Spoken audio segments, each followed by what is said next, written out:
رب العالمین والصلاة والسلام علی خاتم النبیین اما بعد فاعوذ باللہ من الشیطان الرجیم بسم اللہ الرحمن الرحیم. پڑھیے الصلاة والسلام علیک یا رسول اللہ وعلی آلک واصحابک یا حبیب اللہ. الصلاة والسلام علیک یا نبی اللہ وعلی آلک واصحابک یا نور اللہ. درود پاک پڑھنے کے بے شمار فضائل و برکات ہیں. کعبے کے بدر الدجا، طیبہ کے شمس الضحیٰ صلی اللہ علیہ وسلم پر درود پڑھنا کب کب کہاں کہاں اور کیسے کام آتا ہے. اور سبحان اللہ، نبی پاک کی تعظیم، نبی پاک سے محبت کیسے کام آتی ہے. واقعہ سنیے گا. حضرت وہب بن منبہ رحمۃ اللہ تعالی سے روایت ہے کہ بنی اسرائیل میں ایک شخص تھا، اللہ پاک نے اسے 200 سال کی زندگی عطا فرمائی. 200 ایئرز اس کی لائف تھی، مگر بدقسمتی سے 200 سال ہی اس نے سمجھ لے زندگی پوری کی پوری نافرمانی میں گزاری، اللہ کو ناراض کرنے میں گزاری. اب اتنے گناہ کیے، اتنی اس کی بری عادت یہ تھی کہ جب اس بندے کا وصال ہوا تو نو بڈی ریڈی ٹو گیو کفن ٹو ہم. کوئی تیار ہی نہیں تھا کہ اس کو کفن دیں، اس کو غسل دیں، اس کو قبر میں ڈالیں، جنازہ پڑھیں. لوگوں نے کیا کیا، اس کی میت کو گھسیٹ کر گندگی کے ڈھیر میں ڈال دیا. اتنا بدنام زمانہ اور اتنا بڑا گناہ گار. ادھر بنی اسرائیل نے یہ انداز اپنایا اور ادھر اللہ کریم نے حضرت موسیٰ علیہ نبینا علیہ الصلوۃ والسلام پر وحی بھیجی. فرمایا ہمارا ایک بندہ کا انتقال ہو گیا ہے، آپ جائیے غسل دیجئے، کفن پہنائیے، نماز جنازہ پڑھ کر اس کی تدفین کیجئے. حضرت موسیٰ جس کا جنازہ پڑھائیں، اللہ کے نبی جنازہ پڑھائیں، وہ تو بخشا گیا نا. اچھا، آپ تلاش کرتے کرتے بندے کے پاس پہنچے، کون ہے، کس کا انتقال ہوا، کوئی بڑا نیک آدمی ہوگا، مجھ پر وہی آئی ہے. اب جب جا کے انہوں نے تلاش کیا، بندہ ڈھونڈا تو پتہ چلا اس کو تو محلے والوں نے گندگی کے ڈھیر پہ ڈالا ہوا ہے. کہ یا اللہ، یہ علاقے والے کہہ رہے ہیں بڑا خطرناک، بڑا نافرمان، بڑا گناہ گار بندہ، اور تو فرماتا ہے میں اس کو غسل دوں، کفن. اتنا بڑا انعام کس لیے؟ ایسا کیا عمل کیا اس نے؟ سنیے ذرا. اللہ اکبر. آپ نے جب اللہ کی بارگاہ میں عرض کی نا تو اللہ کی طرف سے ارشاد ہوا، واقعی یہ بندہ بڑا گناہ گار تھا، مگر انہو کان کلما نشرت توراۃ، جب یہ بندہ تورات شریف کھولتا تھا، وَنَظَرَ إِلَىٰ اسْمِ مُحَمَّدٍ صلی اللہ علیہ وسلم، جب میرے حبیب علیہ الصلوۃ والسلام کے نام محمد مصطفیٰ صلی اللہ علیہ وسلم کے نام کو دیکھتا، قبلہ ووضعہ علی عینیہ وصلی علیہ، ہمارے محبوب کے نام پاک کو ادب سے چومتا، اسے آنکھوں سے لگاتا اور درود پاک کے نذرانے بھیجتا. اے موسیٰ، اس کی یہ ادا ہمیں بڑی پسند آئی ہے. 200 سال کے گناہ ہیں اور حبیب پاک سے محبت ہے، میرے نبی کے نام کو چوما ہے، درود پڑھا ہے. اے موسیٰ، ہمیں اس کی ادا بڑی پسند آئی ہے، بس اس نیک عمل کے سبب میں نے اس کے سارے گناہ بخش دیے، میں نے اس کا نکاح 70 حوروں کے ساتھ کر دیا ہے. اعمال نہ دیکھے یہ دیکھا، محبوب کے کوچے کا ہے گدا. اعمال نہ دیکھے یہ دیکھا، محبوب کے کوچے کا ہے گدا. مولا نے مجھے یوں بخش دیا، سبحان اللہ سبحان اللہ. تو نبی پاک سے محبت، پیارے آقا سے وارفتگی، سرکار دو عالم علیہ الصلوۃ والسلام پر درود پڑھنا، یہ اللہ کو بڑا پسند ہے. تو اے میرے پیارے اسلامی بھائیوں، خدا را اپنی زندگی میں درود پاک کو شامل کیجئے، کثرت سے درود پاک پڑھیے. انشاءاللہ یہ درود پاک دنیا میں بھی خیر لائے گا، اللہ نے چاہا آخرت میں بھی خیر و برکت کا سبب ہوگا. اللہ مجھے بھی اور آپ کو بھی کثرت سے درود پاک پڑھنے کی توفیق عطا فرمائے. اچھا، علماء کہتے ہیں یہ تو بنی اسرائیل کا شخص تھا، اس پر اتنا کرم ہو گیا. ہم تو آقا کے امتی ہیں نا، ہم تو انہی کی امت میں سے ہیں. ہم اگر درود پاک پڑھیں گے اور بار بار پڑھیں گے اور جب جب سرکار کا نام آئے گا اپنے لبوں کو چومیں گے، آقا کے نام پاک کو چومیں گے، تو کیوں نہ ہم پر نگاہ کرم ہوگی. تو انشاءاللہ نیت کریں کثرت سے درود پاک پڑھیں گے انشاءاللہ.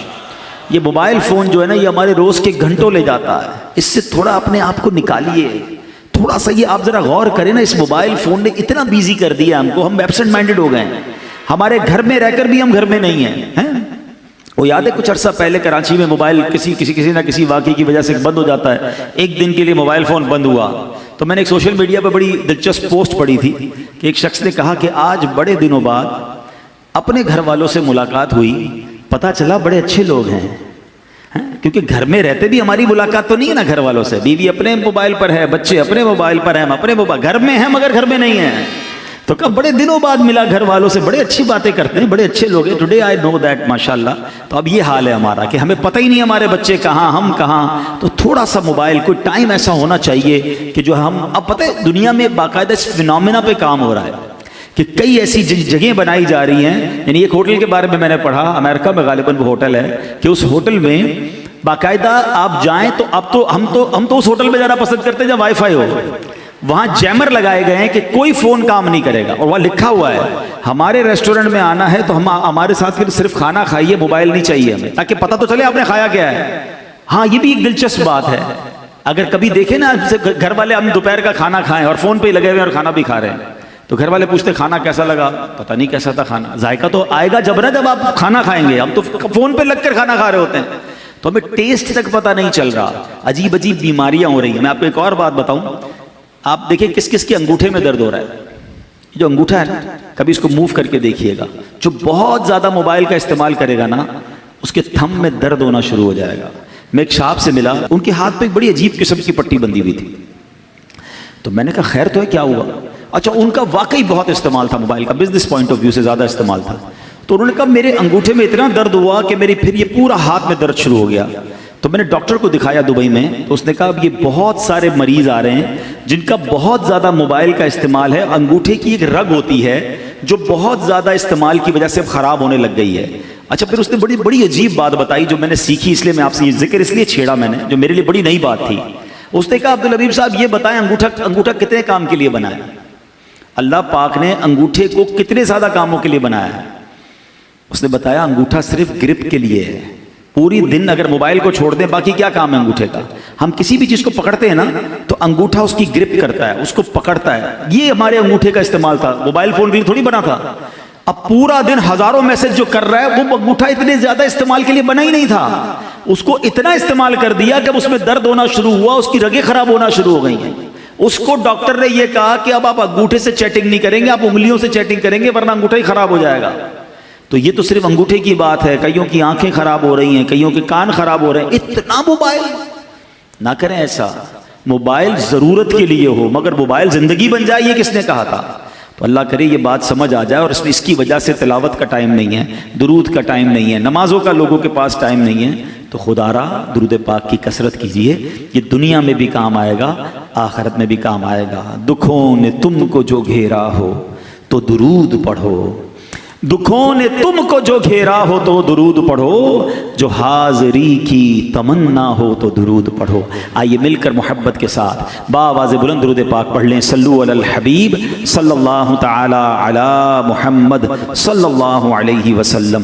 انشاءاللہ عز و جل اب جب نبی پاک کے مبارک اس نے تورات میں پیارے آقا کے نام کو چومانا، تو سنو نبی پاک کے نام کو جو چومتے ہیں نا، یہ اللہ پاک کو کس طرح پسند ہے، اللہ کی رضا حاصل کرنے کا کیسا طریقہ ہے۔ مقاصد الحسنہ میں ہے، ایک مرتبہ اذان ہو رہی تھی، جب مؤذن نے کہا اشہد ان محمد الرسول اللہ صلی اللہ علیہ وسلم، تو عاشق اکبر جناب صدیق اکبر رضی اللہ تعالیٰ عنہ نے اسے دہرایا، یعنی جیسے ہی مؤذن نے کہا آپ نے ایسے ہی دہرایا، پھر اپنے دونوں انگوٹھے چوم کر آنکھوں سے لگائے۔ اے انگوٹھے چومنے والوں تمہیں مبارک ہو، جب سرکار عالی وقار صلی اللہ علیہ وسلم نے اپنے یار غار کی یہ ادا دیکھی نا کہ میرا نام سن کر میرے عاشق اکبر نے انگوٹھے چومے ہیں، آنکھوں سے لگائے ہیں، نبی پاک نے فرمایا من فعل مثل ما فعل خلیلی فقد حلت علیہ شفاعتی۔ آقا فرماتے جس نے میرے دوست جیسا کام کیا، جیسے میرے عاشق اکبر نے کیا،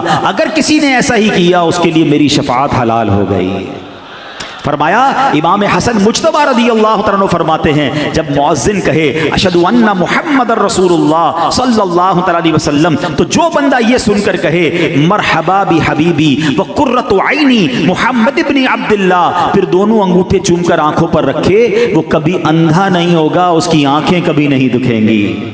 ہاں میرے آقا کا نام ہی ایسا ہے جو آنکھوں کو نور بخشتا ہے. شاعر کہتے ہیں نا آنکھوں کا تارا نام محمد دل کا اجالا نام محمد آنکھوں کا تارا نام محمد دل کا اجالا نام محمد.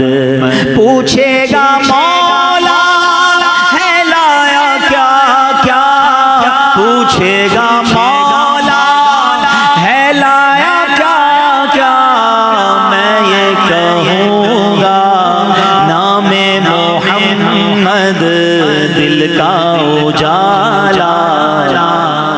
ہائے ہائے کیسا نام ہے. سنو میرے آقا کا.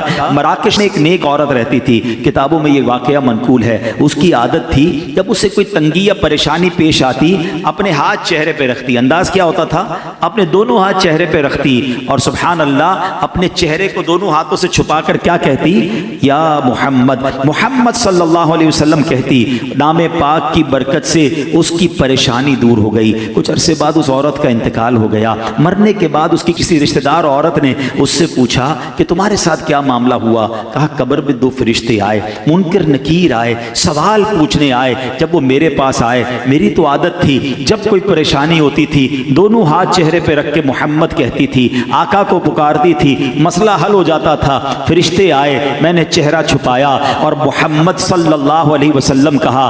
ہاتھ اٹھائے تو فرشتے جا چکے تھے.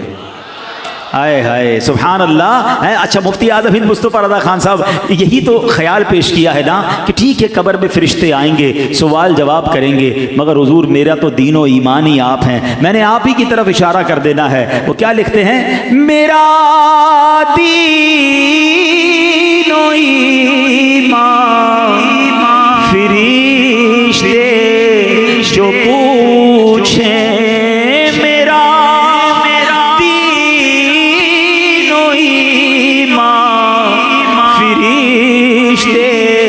جو پوچھیں تمہاری ہی جانب اشارہ کروں میں تمہاری ہی جانب اشارہ کروں میں. تو انشاءاللہ نبی پاک سے محبت کرنے والوں کی قبر میں بھی خیر ہی ہونی ہے انشاءاللہ. قبر میں لہرائیں گے تا حشر چشمے نور کے, جلوہ فرما ہوگی جب طلعت رسول اللہ کی. اچھا نبی پاک علیہ السلام کی شان و عظمت یہ ہے, علماء بیٹھے ہیں, عرب زبان کا ایک دستور ہے جس چیز کا شرف زیادہ, جس چیز کا مقام بلند, جس کا شرف اور بزرگی زیادہ ہوتی ہے اس چیز کے نام بھی زیادہ ہوتے ہیں. خود مدینہ طیبہ کے کتابوں میں 100 کے قریب نام ملتے ہیں. ایک شہر ایسا ہے دنیا میں جس کے 100 سے زیادہ نام ہیں. یہ اس کا مقام اور مرتبہ بیان کرتے ہیں. سبحان اللہ. جناب رسول اللہ صلی اللہ علیہ وسلم کی شان یہ ہے کہ آپ کے نام 800 کے قریب کتابوں میں نام ملتے ہیں. سبحان اللہ. مواہب اللدنیہ میں آپ علیہ السلام کے 800 نام لکھے ہیں, مگر قربان جائیے سیدی اعلیٰ حضرت پر, آپ کہتے ہیں کہ مجھے 1400 نام ملے ہیں اور یہ تو میری تحقیق ہے جہاں تک میں پہنچا ہوں, ورنہ سبحان اللہ نبی پاک کے ناموں کی گنتی ممکن نہیں ہے. اللہ اکبر. پیارے آقا کے اوصاف کتنے, کمالات کتنے کہ آپ کے نام 1400 کے قریب ہیں اور اس سے زیادہ. سبحان اللہ. جبھی تو شاعر کہتے ہیں نا زندگیاں ختم ہوئیں اور قلم ٹوٹ گئے, آقا تیرے اوصاف کا ایک باب بھی پورا نہ ہوا. دلدار بڑے آئے, محبوب بڑے دیکھے, مگر جو دیکھے سبھی ان کے قدموں میں پڑے دیکھے. ارباب نظر کو کوئی ایسا نہ ملے گا, بندے تو بہت مل جائیں گے پر آقا نہ ملے گا. تاریخ اگر ڈھونڈے گی ثانی محمد, ثانی تو بڑی چیز ہے, سایہ نہ ملے گا.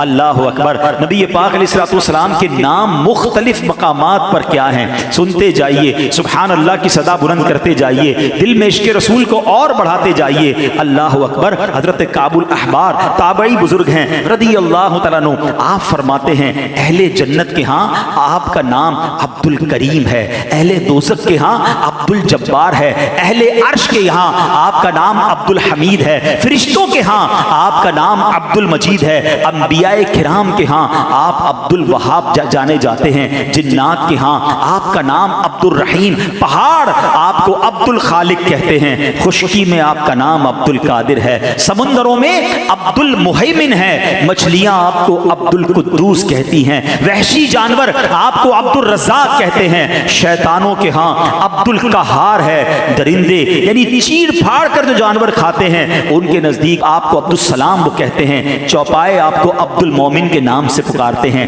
پرندے آپ کو عبد الغفار کے نام سے پکارتے ہیں، اللہ پاک کے ہاں آپ کا نام مبارک طٰہٰ ہے، اور مومنوں کے ہاں سب سے مشہور سب سے فیمس جو آپ کا نام ہے وہ نام پاک محمد صلی اللہ علیہ وسلم ہے۔ اب آپ کی مبارک کنیت ابو القاسم ہے کیونکہ آپ جنت تقسیم کرنے والے ہیں۔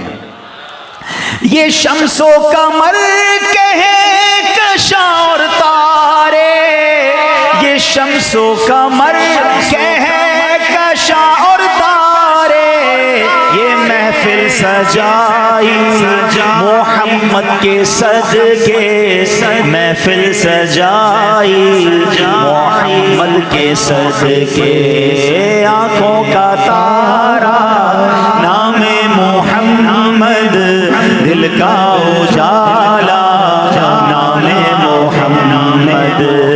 سبحان اللہ، قرآن پاک میں نبی پاک کا سبحان اللہ نام پاک جو محمد ہے وہ 4 جگہ آیا، اور ایک پوری سورت ہی نبی پاک کے نام پر سورہ محمد موجود ہے۔ اچھا، ان 4 جگہ پہ کہاں کہاں آیا؟ سورہ آل عمران 4 پارے میں آیت نمبر 144، پارہ نمبر 22 سورہ احزاب آیت نمبر 40 میں، پارہ نمبر 26 سورہ محمد آیت نمبر 2 میں، اور پارہ 26 سورہ فتح آیت نمبر 29 میں۔ ایک حصول برکت کے لیے آیت پڑھتا ہوں، اس سے انشاءاللہ ہمارا ایک عقیدہ بھی اور واضح ہو جائے گا۔ اللہ قرآن مجید میں فرماتا ہے بسم اللہ الرحمن الرحیم، ما كان محمد ابا احد من رجالكم ولكن رسول الله وخاتم النبيين وكان الله بكل شيء عليما۔ آسان ترجمہ قرآن کنز العرفان، محمد تمہارے مردوں میں کسی کے باپ نہیں ہیں لیکن اللہ کے رسول ہیں اور سب نبیوں کے آخر میں تشریف لانے والے ہیں، اور اللہ سب کچھ جاننے والا ہے۔ نبی پاک کا ذکر بھی ہے اس آیت میں، نام محمد کا بھی ذکر ہے، اور خاتم النبیین ہے، اس کا اعلان بھی ہے۔ کتنا واضح اعلان ہے، سبحان اللہ۔ اور قربان جائیے امیر اہل سنت پر، بچے بچے کی زبان پر یہ نعرہ کتنا پیارا جاری کر دیا، محمد مصطفیٰ سب سے آخری نبی، احمد مجتبی آخری نبی، آمنہ کا لاڈلا سب سے آخری نبی، شاہ ہر دو سرا سب سے آخری نبی، تاجدار انبیاء سب سے آخری نبی، ہے حبیب کبریا سب سے آخری نبی، عقیدہ سب صحابہ کا سب سے آخری نبی، عقیدہ اہل بیت کا سب سے آخری نبی۔ کیا شان ہے ہمارے آقا علیہ الصلوۃ والسلام کی۔ اور نبی پاک علیہ الصلوۃ والسلام کا جو نام محمد ہے نا، اس کا معنی پتہ کیا ہے؟ نام ہی کتنا کمال کا ہے۔ آپ کے نام کا معنی ہے الذی یحمد حمدا بعد حمد، یعنی وہ ذات جن کی بار بار تعریف کی جائے۔ سبحان اللہ، معلوم ہوا کہ سرکار دو عالم علیہ الصلوۃ والسلام وہ ہستی ہیں جن کی بار بار تعریف کی جاتی ہے، 1000 بار تعریف کی جاتی ہے۔ اور سنیں کب سے تعریف ہو رہی ہے؟ جب سے آپ کا نام پاک محمد رکھا گیا ہے۔ نارملی بچے پیدا ہوتے ہیں 7ویں دن نام رکھا جاتا ہے، اللہ نے یہ نام کب رکھا؟ دنیا بننے سے، مخلوقات کی پیدائش سے بھی ہزاروں سال پہلے یہ نام رکھا گیا۔ اس سے معلوم ہوا کہ جب زمین و آسمان، عرش و کرسی، لوح و قلم، جن و انسان، فرشتے بھی موجود نہیں تھے، اس وقت بھی محمد مصطفیٰ صلی اللہ علیہ وسلم کی تعریف کی جا رہی تھی۔ جب بھی یہ تعریف جاری تھی، اب بھی جاری ہے اور قیامت تک جاری رہے گی۔ بلکہ جب جنتی جنت میں چلے جائیں گے نا، تو وہاں بھی نبی پاک کی نعتیں جاری و ساری رہیں گی۔ جبھی تو اعلیٰ حضرت لکھتے ہیں نا، رہے گا یوں ہی ان کا چرچا رہے گا،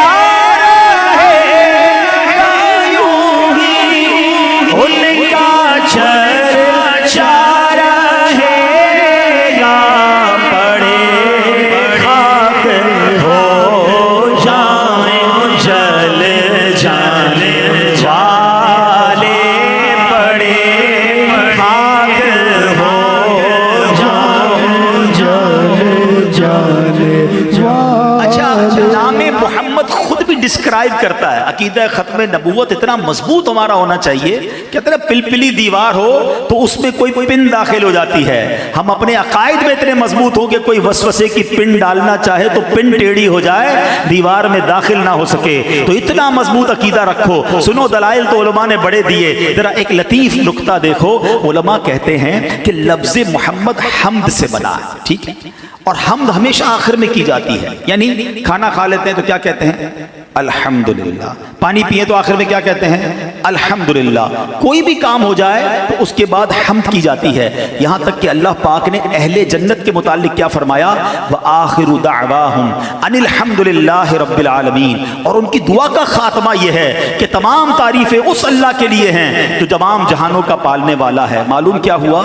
حمد سب سے آخر میں کی جاتی ہے۔ سارے نبیوں کے نام دیکھ لیں، کسی کا نام محمد نہیں تھا، ٹھیک ہے، کسی کا نام محمد نہیں ہے۔ کیوں؟ اس لیے کہ سلسلہ نبوت جاری تھا، اور جب آخری نبی تشریف لے آئے تو آخر میں محمد مصطفیٰ احمد مجتبیٰ صلی اللہ تعالی علیہ وسلم کو بھیجا گیا، ان کا نام پاک محمد رکھ کر بتا دیا کہ اب حمد ہو گئی، دنیا میں اب کسی اور نبی نے نہیں آنا۔ محمد مصطفیٰ آخری نبی، احمد مجتبیٰ، آخری یہ مضبوط عقیدہ ہونا چاہیے کہ جناب رسول اللہ صلی اللہ علیہ وسلم یہی سب سے آخری نبی ہیں۔ اور سبحان اللہ، اب آؤ نام محمد کی برکتیں اب ہم کیسے حاصل کر سکتے ہیں؟ ویسے تو ان کا نام برکت، ان کا ذکر برکت، ان کی درود پاک ان پر پڑھیں تو برکت۔ نبی پاک کی جو نام پاک ہے نا، وہ دکھی دلوں کا بھی سہارا ہے، بلکہ ہر ایک کا سہارا ہے۔ مواہب اللدنیہ میں ہے کہ اللہ پاک نے جب عرش اعظم کو تخلیق فرمایا نا، عرش اعظم کو، تو عرش پر اللہ پاک کے نام پاک کے جلال کی ہیبت سے کپ کپی طاری ہو گئی، عرش ہلنے لگا، کپ کپانے لگا، اور اس پر جب لا الہ الا اللہ لکھا گیا تو وہ کانپنے لگا۔ اللہ اکبر۔ اب جب محمد الرسول اللہ لکھا گیا نا، تو نبی پاک کی برکت سے عرش اعظم کی وہ ہیبت والی کیفیت دور ہو گئی، عرش اعظم کو راحت مل گئی۔ اللہ اکبر۔ اگر آج بھی کوئی غمگین ہے نا، آج بھی کوئی بے قرار ہے، آج بھی کوئی کسی پریشانی میں ہے، سرکار کے نام کو محبت سے لینا شروع کر دے، ذکر مصطفیٰ کرنا شروع کر دے۔ اعلیٰ حضرت امام اہل سنت کیا پیاری بات لکھتے ہیں، آپ فرماتے ہیں ان کے نثار کوئی کیسے ہی رنج میں ہو، آپ کتنی تکلیف میں کیوں نہ ہو، آپ کتنی ٹینشن میں کیوں نہ ہو، بس آقا کا ذکر کرنا تو شروع کر دو، ان کی یاد تو دل میں بسا لو۔ ان کے نثار کوئی کیسے ہی رنج میں ہو، جب یاد آ گئے ہیں سب غم بھلا دیے۔ آقا یاد رہے نا، پھر غم یاد نہیں رہتے۔ شاعر لکھتے ہیں نا، غم کی گھٹائیں چھائی ہیں سر پر، غم کی گھٹائیں چھائی ہیں سر پر، کر دے اشارہ نام محمد، کر دے اشارہ نام محمد، بیڑا تباہی میں آ گیا ہے، بیڑا تباہی میں آ گیا ہے، دے دے سہارا نام محمد، دے دے سہارا۔ سنو، آج بھی اس نام سے پتہ ہے کیسے برکت لی جا سکتی ہے۔ ہاں، پیارے آقا فرماتے ہیں کہ اگر کوئی بندہ اس نام پاک کی برکت لینے کے لیے اپنا یا اپنے بچوں کا نام محمد رکھ لے تو اس کو بھی بہت برکتیں نصیب ہوتی ہیں۔ سرکار دو عالم فرماتے ہیں جس کے ہاں بیٹا پیدا ہو اور میری محبت اور حصول برکت کے لیے اس کا نام محمد رکھے تو وہ اور اس کا بیٹا دونوں جنت میں جائیں گے۔ آئے ہائے، ایک حدیث پاک میں ہے، جس نے میرے نام سے برکت کی امید کرتے ہوئے میرے نام پر نام رکھا، قیامت تک صبح و شام اس پر برکت نازل ہوتی رہے گی۔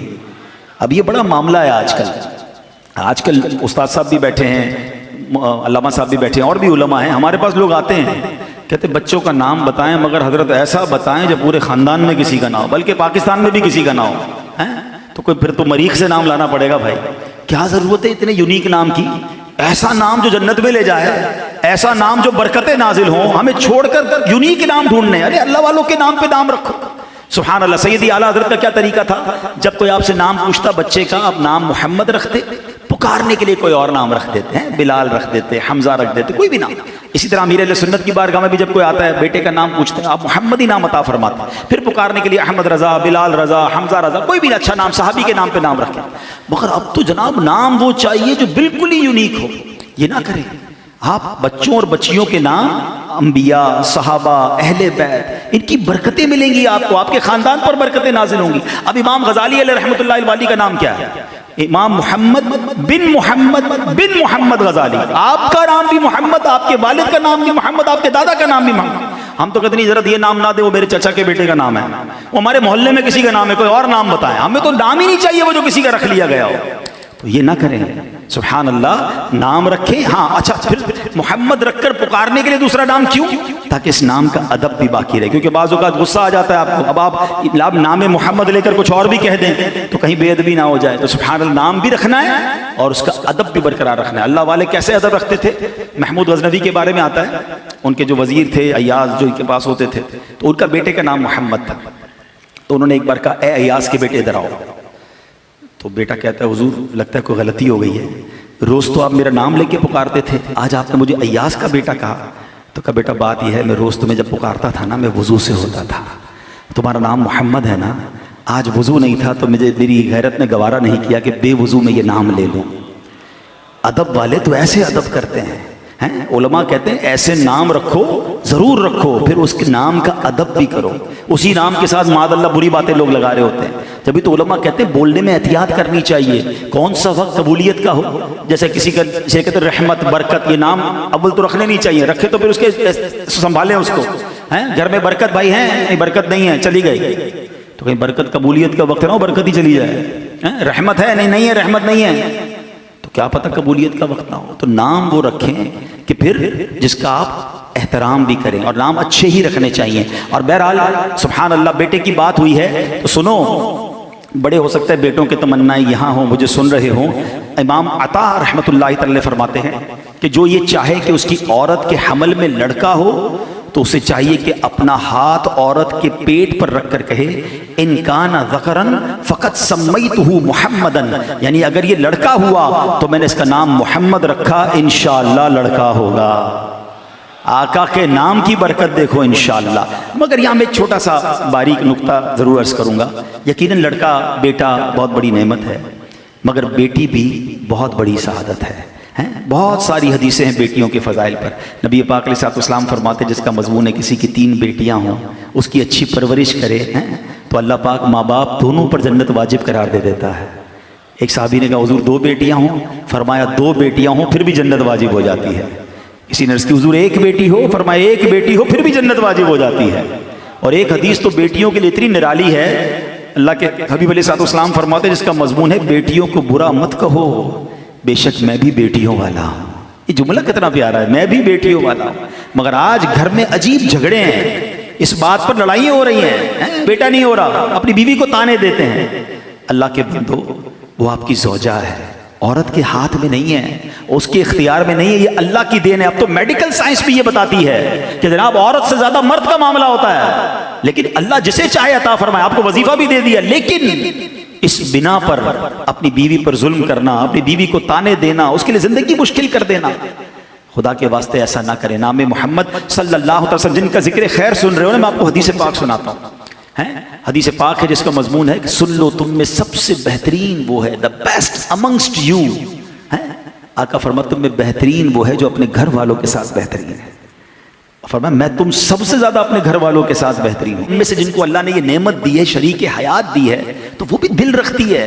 ہر بات، کھانا ٹھیک نہیں پکا تو اسے سنا دیا، کپڑے استری نہیں تو اسے سنا دیا، آفس میں پرابلم ہوا تو جا کے اس پہ غصہ اتار دیا. کیا وہ دل گردہ نہیں رکھتی ہے؟ ٹھیک ہے آپ کی زوجیت میں آ گئی تو اس کے پاس کوئی اختیار نہیں ہے. کبھی ہو سکتا ہے تکیے میں منہ رکھ کے وہ بھی روتی ہوگی کہ مجھے کیسا شوہر ملا، روز گالیاں دیتا ہے، روز برا بھلا کہتا ہے، میں غریب کہاں جاؤں. خدا کے واسطے ایسا نہ کرے، اس کا بھی دل ہے، اور اگر اس کی دل آزاری کی تو قیامت کے دن اس پر بھی جواب دینا پڑ جائے گا۔ قربان جائیے میرے شیخ طریقت امیر اہل سنت ایک بار مدنی مذاکرے میں کیا فرماتے ہیں؟ آپ فرماتے ہیں کہ اگر سیٹھ نے اپنے ملازم کا دل دکھایا ہے، ناجائز اس کی حق تلفی کی ہے، اس کو ملازم سے معافی مانگنی ہوگی۔ شوہر نے اپنی بیوی کا دل دکھایا ہے، شوہر کو بیوی سے معافی مانگنی ہوگی۔ آپ فرماتے باپ نے ناجائز اپنے بچوں کا دل دکھایا ہے، بچوں سے معافی مانگنی ہوگی۔ اور سنو آگے بڑھ کر بات فرمائی، فرمایا اگر پیر نے اپنے مرید کی دل آزاری کی ہے، حق تلفی کی ہے، تو پیر کو معافی مانگنی ہوگی۔ یہ کتنی بڑی بات ہے، مگر پھر آپ نے اس کو ڈسکرائب کیا، کیوں؟ آپ فرماتے خود سرکار دو عالم علیہ الصلوۃ والسلام صحابہ کرام کے سامنے فرمایا کرتے کسی کا حق آتا ہے تو مجھ سے لے لے۔ یہ کیسی شاندار تربیت ہے۔ اور آج میں کہوں میں بیوی سے معافی مانگوں، ارے میں مرد ہوں، ارے تم مرد بھلے ہو مگر مسلمان پہلے ہو، کی ہے دل آزاری تو مانگنی پڑے گی معافی، ورنہ ایسا نہ ہو قیامت کے دن وہ مظلوم کھڑی ہو جائے۔ اے میرے پیارے اسلامی بھائیوں، اپنی زوجہ کی اہمیت سمجھنی ہونا۔ کبھی ایک دن ہم سب اصل بعض اوقات ہمیں لگتا ہے میں باہر جاتا ہوں، اتنا کماتا ہوں، اتنی محنت کرتا ہوں، یقیناً آپ کام کرتے ہیں، مگر وہ جو گھر میں کر رہی ہے نا وہ ہم نہیں کر سکتے۔ کبھی کر کے دیکھ لیں، ایک دن چھٹی والے دن کہے سارے گھر کے کام میں کروں گا، بچوں کو میں سنبھالوں گا، تو پنجابی میں کہتے ہیں نا لگ پتا جائے گا، بندہ کہے گا وہ باری ٹھیک تھا بھائی، جس کا کام اسی کو ساجے، ٹھیک ہے۔ اور میں نے اس کا مظاہرہ پتہ ہے کب دیکھا ہے؟ جب کسی کے گھر میں اچانک بیوی دنیا سے چلی جائے، ہاں اس سے پوچھو، جب اس کو بچے سنبھالنے پڑے، جب اس کو گھر سنبھالنا پڑا، پھر اندازہ ہوا کہ مجھے تو کتنی آسانیاں تھیں، میرے کپڑے تیار، میرا کھانا تیار، میری دوائی پینی تو دوائی تیار، اور پھر بھی میں باتیں ہی سناتا ہوں۔ کبھی آپ نے سوچا؟ اچھا یہ میں بڑی عجیب بات کر رہا ہوں، ہو سکتا ہے کوئی کہ مولانا صاحب کو کیا ہو گیا، میں اسلام کی بات کر رہا ہوں۔ میں نے آپ کو آپ کے نبی کی حدیث سنائی ہے، سرکار دو عالم علیہ الصلوۃ والسلام سے سوال ہوا کہ آپ کے لیے سب سے پسندیدہ شخصیت کون سی ہے؟ حضور آپ سب سے زیادہ کس سے محبت فرماتے ہیں؟ آپ سوچو نبی پاک نے کیا جواب دیا؟ آپ نے فرمایا عائشہ رضی اللہ تعالیٰ عنہ، ہماری امی حضور کا نام لیا، سرکار نے اپنی زوجہ کا نام لیا، بیسٹ سب سے زیادہ نبی پاک محبت فرماتے۔ ہم تو اظہار بھی نہیں کر سکتے، کبھی اپنی زوجہ کو شکریہ کہا، آپ کی بڑی مہربانی، آپ مجھے اتنی خدمت کرتی ہیں، آپ کے لیے میں آج تحفہ لایا، آپ جب دیکھو میری خدمت کرتی ہیں۔ ارے نہیں یار میں کیسے کہہ دوں، میری عزت کم ہو جائے گی، کس نے کہا کم ہو جائے گی؟ ہاں یہ ضرور ہے گھر والوں کو لگے گا طبیعت ٹھیک نہیں ہے، لگتا ہے کہ انہوں نے شکریہ کہنا شروع کر دیا، چائے پیش کی تو جزاک اللہ، کھانا پیش کیا تو جزاک اللہ، 25 سال سے تو آج تک نہیں کہا، آج کہنا شروع کر دیا۔ وہ بیچاری پوچھے گی طبیعت تو ٹھیک ہے، لیکن آپ کہنا نہیں بیان سن کے آیا تب روز جزاک اللہ کہوں گا، ہاں گھر کا ماحول اچھا ہو جائے گا، ان کے چہرے پہ بھی مسکراہٹ آنی چاہیے۔ میں آپ کو ایک اور بات سمجھاتا ہوں کہ آپ کبھی سوچئے گا، ہماری زوجہ کی شاید ہر دعا میں ہم ہوتے ہیں، ہر دعا میں ہم اپنے سہاگ کے لیے، اپنے بچوں کے والد کے لیے دعا مانگتی، ہم کتنی دعا مانگتے ہیں اس کے لیے، یہ غور کیجیے۔ لیکن یقین کریں شاید آپ کو اندازہ نہیں ہے، میں اس لیے اس بات کو بہت کلوزلی سمجھتا ہوں کہ میں نے بہت کلوزلی اپنے امی ابو کو دیکھا۔ میری والدہ دنیا سے چلی گئی، ابو دنیا میں تھے، میں نے جب ابو کی تنہائی دیکھی نا اور ان کی کیفیت دیکھی، ہم سمجھتے جوانی میں میاں بیوی ضروری ہیں، یہ رشتہ مرتے دم تک ضروری ہے، بڑھاپے میں زیادہ ضروری ہے، یہ ایک دوسرے کے دکھ درد کے ساتھی ہوتے ہیں، ان کا اٹھنا جلدی ہوتا ہے، ان کا سونا جلدی ہوتا ہے، ان کے بہت سارے معاملات ایک دوسرے سے جڑے ہوئے ہوتے ہیں۔ شریک حیات پہلے چلی جائے نا مرد ٹوٹ کے رہ جاتا ہے، اچھا مرد چلا جائے عورت زندگی گزار لیتی ہے، کیونکہ اس کو بچوں کو، کئی بیوہ عورتیں ہیں جنہوں نے اپنے بچوں کو بڑا کیا ہے، کیونکہ ان کو گھر سنبھالنا آتا ہے، مرد کو نہیں آتا۔ تو میرے پیارے اسلامی بھائیوں قدر کیجئے، یہ اللہ کی نعمت ہے، اور اس قدر کا اظہار بھی کیجئے، ان کے لیے دعائیں کیجئے، ان کا شکریہ ادا کیجئے، اور اس بنا پر گھر میں جھگڑا مت کیجئے کہ لڑکا نہیں ہو رہا، بیٹا نہیں ہو رہا۔ یہ بیٹی کتنی بڑی نعمت ہے، پوچھو ان سے جتنے بیٹھے بیٹیوں والے، آج بھی والد گھر میں جائے تو بیٹی زیادہ پیار دیتی ہے، بلکہ شادی کے بعد بھی بچی اپنے والد سے اٹیچ ہوتی ہے۔ تو یہ بہت بڑی نعمت ہے، گھر کی رونق ہے۔ لوگ کہتے ہیں بیٹا نہیں ہوگا تو رزق کا کیا ہوگا، پھر کدھر گیا تمہارا ایمان؟ میں جانتا ہوں 4 بچیوں کے والد سے، ہمارے رشتہ دار ہیں، 4 بیٹیاں، ایک بھی بیٹا نہیں ہے، کہتے یار جب بیٹی اللہ نے دی ایسا رزق دیا، میری تو عقلیں حیران ہے مال کدھر سے آ رہا ہے۔ ہاں بیٹیاں وہ غمزدہ نہیں ہے، میری 4 بیٹیاں، میں بہت خوش ہوں، اللہ نے برکت کیا۔ ہاں کیوں خوش ہے؟ اور اللہ نے نوازا کیونکہ اس نے شکوے نہیں کیے۔ بندہ کہ میں لڑائی بھی کرتا رہا، بیوی کو گالیاں بھی دیتا رہا، رزق کیوں نہیں آیا؟ تم نے تو ناشکری کی۔ تم شکر تو ادا کرتے کہ یا اللہ تیری مہربانی، تو نے رحمت عطا فرمائی۔ نبی پاک کی حدیث تو سنو نا یار، آقا فرماتے میں بھی بیٹیوں والا ہوں، بیٹیوں کو برا مت کہو۔ تو اللہ کرے کہ یہ بات ہمیں سمجھ آ جائے، ہم پیار محبت سے رہیں۔ چھوٹی سی زندگی ہے، یاد رکھنا جس کے گھر میں سکون ہے نا۔ اب میں اپنی بہنوں سے بات کر لیتا ہوں، میں ایک بات کہنا چاہتا ہوں زندگی میں بہت پریشانیاں ہیں. آپ کے جو شوہر ہیں یا آپ کے بھائی ہیں, آپ کے والد ہیں, اس زمانے میں بہت ٹینشن ہے, مہنگائی ہے. آپ گھر میں سکون رکھیں. جس کے گھر میں سکون ہے نا وہ باہر بڑے بڑے طوفانوں سے مقابلہ کر لیتا ہے, لیکن جس کے گھر میں ٹینشن ہے نا وہ بندہ بیچارہ باہر بھی ٹوٹ جاتا ہے. تو اگر گھر میں کسی وجہ سے کوئی کمزوری ہے, کھانے پینے کی کمی ہے, روزگار کی کمی ہے, پریشر نہ دیں اپنے گھر والوں کو. ہاں, پہلے کے زمانے کی عورتیں پتہ ہے کیسی ہوتی تھی کہ جب کوئی بندہ باہر جاتا تھا نا کمانے کے لیے تو عورتیں صبح کہتی تھی دیکھو حلال لانا بے شک تھوڑا لانا, حرام مت لانا, ہم جہنم کی آگ برداشت نہیں کر سکیں گے. یہ وہ خواتین ہوتی تھیں. اور آج کی عورت کیا کہتی؟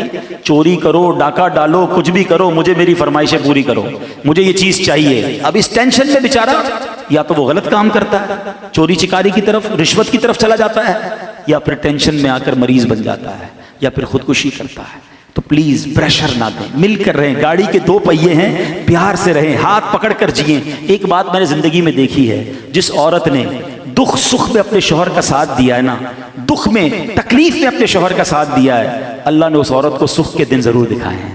اللہ نے اس کو خوشیاں ضرور عطا فرمائیں. مشکل وقت میں ساتھ دے دو, اللہ سکھ کے دروازے کھول دے گا, رحمت کے دروازے کھول دے گا. تو بہرحال سرکار دو عالم صلی اللہ علیہ وسلم کا ذکر خیر بھی کیا, ان کے مبارک ناموں کی بات بھی کی, اور انہی کی سیرت کی چند باتیں میں نے پیش کر دی کہ نبی پاک اپنے گھر والوں کے ساتھ کتنے بہترین تھے.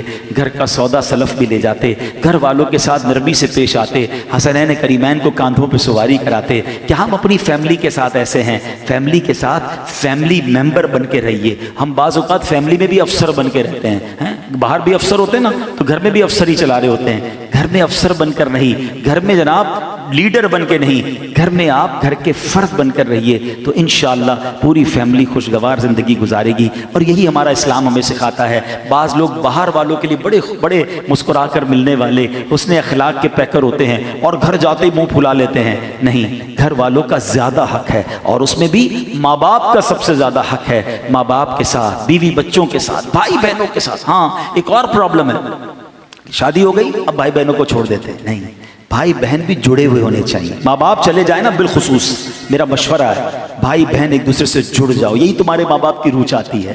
ورنہ بھائی بہن بکھر جاتے ہیں, ایک دوسرے سے ملتے نہیں ہیں, تھوڑی تھوڑی باتوں پر لڑائی, جائیداد کے معاملوں پر لڑائی نہ کریں. تھوڑا بہت اوپر نیچے کر کے جڑے رہو, یہی زندگی ہے. کچھ لوگ بڑے تو کہتے ہیں زوم میں ہوتے ہیں, میرے 5000 فرینڈز ہیں فیس بک پر, میں اتنے واٹس ایپ کے گروپ میں ہوں, سارا دن میں چیٹنگ کرتا ہوں, میرے بڑے چاہنے والے ہیں. سچ بتاؤں, جس دن اسپتال کے بستر پر جاؤ گے نا, تمہارے اسپتال کے بستر کے آس پاس تمہارے گھر والے ہی نظر آئیں گے. کوئی واٹس ایپ کا, فیس بک کا, سوشل میڈیا کا فرینڈ نہیں آئے گا جس کے ساتھ تم ساری زندگی چیٹنگ کرتے رہے. یہی گھر والے, یہی خون کام آئے گا تمہاری تکلیف میں. تو جو اپنے ہیں نا ان کو جوڑ کے رکھنا, اس کو ٹوٹنے مت دینا. یہ تسبیح کے دانے ہوتے ہیں, یہ بکھر گئے نا پھر نہیں ملیں گے. اپنے بھائی بہنوں کو, اپنے فیملی ممبرز کو کبھی تھوڑی قربانی بھی دینی پڑے نا. بہن نے کوئی بات کہہ دی, بھائی نے کوئی بات کہہ دی, کوئی بات نہیں, میرا بھائی ہے, میری بہن ہے. چھوٹی چھوٹی باتوں پر رشتے توڑ دیتے ہو, رشتے نہ توڑے, جڑ کر رہیں. آپ کے اور ہمارے ماں باپ کی بھی روح خوش ہوگی کہ ان کے مرنے کے بعد بھی اگر بھائی بہن جڑے ہوئے ہیں